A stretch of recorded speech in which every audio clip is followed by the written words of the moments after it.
ஏய் wait wait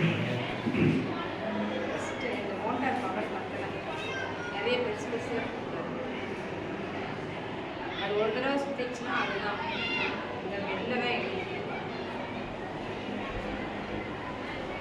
கடப்படன்னு போகணும். அப்புறம் தோச்சுல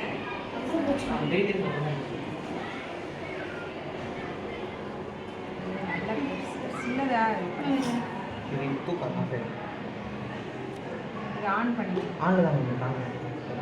மோட்டாரே சுத்தம் இதெல்லாம் மெல்ல இது பண்ணி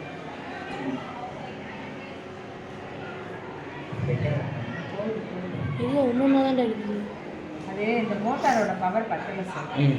நம்ம வாங்கின மோட்டார் பவர் பத்தலை. நம்ம என்ன பண்ணோம், இது மோட்டார் இருந்துச்சு ஸ்கூல்லே, சரி அதை வச்சு பண்ணிடலாம் அப்படின்னு பார்த்தா அந்த மோட்டார் பவர் எல்லாம் ஃபாஸ்ட்டாக சுற்றுங்க.